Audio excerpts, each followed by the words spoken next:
Katanya Rumi, cinta menjadikan sesuatu tampak menawan, namun yang tampak menawan tak selalu menyebabkan jatuh cinta. Satu ketika Qais ini kaget, tiba-tiba ada anjing dari kampungnya Laila sekonyong-konyong berjalan lewat depannya Qais.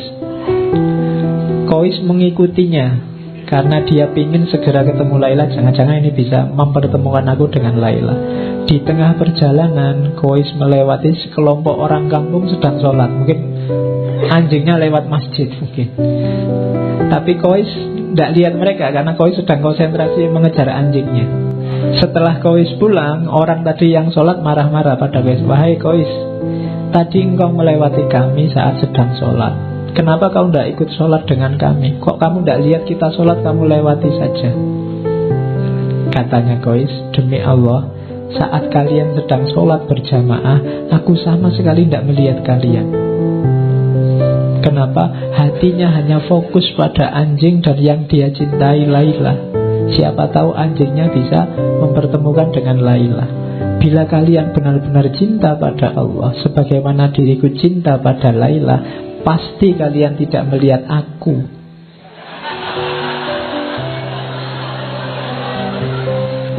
Padahal kalian sedang berbicara dengan Allah, tapi mengapa kalian masih bisa memperhatikan diriku? Aku saja yang mengejar anjing kepunyaan Laila, pujaan hatiku, sama sekali tidak melihat kalian. Jadi ini sindiran luar biasa dari Qais. Ya, aku aja cuma anjing aja sampai lupa sama kalian. Kalian sama Allah loh, masih bisa sibuk sama diriku. Itu sindirannya Qais pada orang-orang. Ada lagi ini cerita. Jadi suatu ketika di rumah Laila diadakan pesta. Semua warga desa diundang. Majnun yang tidak diundang menyusup saja masuk. Sampai di dalam rumah dia lihat loh, orang-orang kok antri. Dia juga ikut antri. Nah, waktu dia ngantri kan yang membagi antrian kan Laila. Jadi dengan ikut antri itu dia bisa memandang wajahnya Laila. Waktu pas dia dapat antrian, Laila ini tidak ngasih makanan ke Qais, tapi malah piring yang untuk Qais dibanting sampai pecah. Wow, keluarganya Laila seneng. Alhamdulillah Laila sudah sadar sekarang. Orang-orang seneng semua, tapi ada orang yang lihat, ini Qais kok tidak sadar. Qais kok juga ikut-ikutan seneng.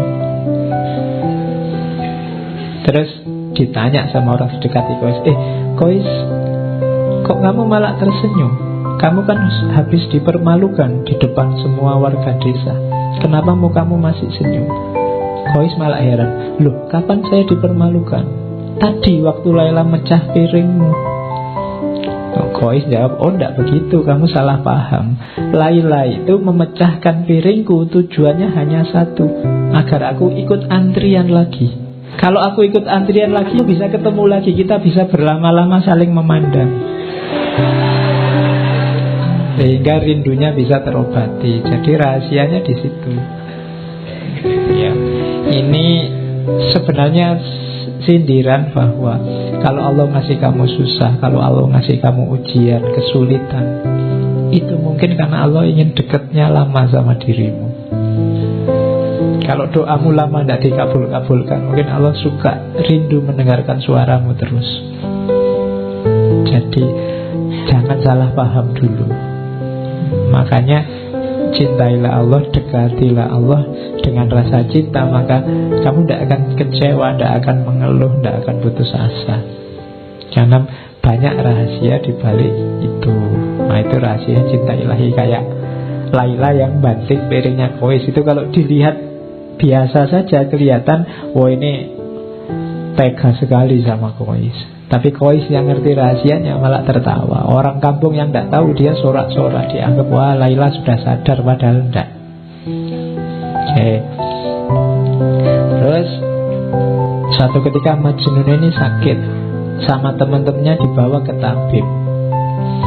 Katanya tabib, oh ini sakitnya parah, harus dibedah karena ada yang infeksi, ada darah yang harus dikeluarkan. Tapi Majnun menolak, jangan, saya tidak mau dibedah. Tabibnya bingung, lah kok kamu takut? Selama ini kan kamu keluar masuk hutan sendiri. Macan tidak takut, apalagi binatang buas tidak takut. Lah kok kamu dibedah aja takut? Katanya Majnun, enggak, bukan dibedahnya yang saya takut. Lah kamu takutnya apa? Aku takut pisaunya menyakiti Laila. Tabibnya heran, lu menyakiti dari jalur mana? Wong yang dibedah kan badanmu. Katanya Majnun, lu justru itu, Laila itu ada di setiap bagian tubuhku, dia ada di aliran darahku. Jadi aku takut menyakiti.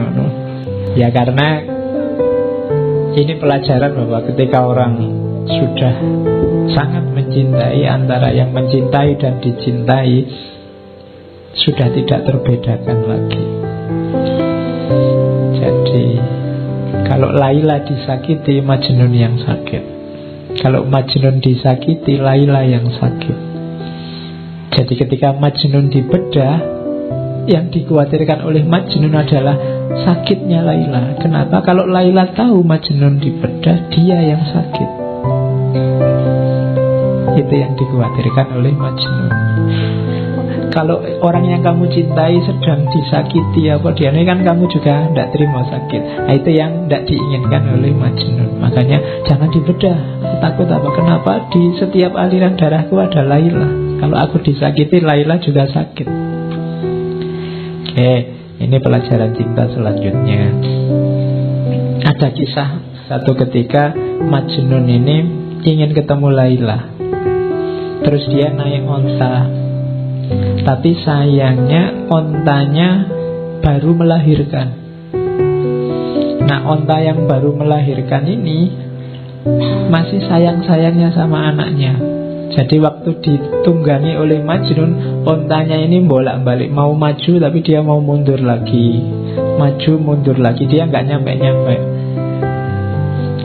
Akhirnya Majnun turun, katanya Majnun, sudahlah, saatnya kita berpisah, cintamu dan cintaku tidak sejalan. Iya, loh iya kan, ontanya mencintai anaknya, dia mencintai Laila, jadi tidak sejalan. Karena menunggangi kamu, selama ini aku berjalan di tempat, kadang maju, kadang mundur. Perjalanan beberapa hari memakan waktu 60 tahun, maksudnya lama sekali. Aku tidak akan menunggangi kamu lagi.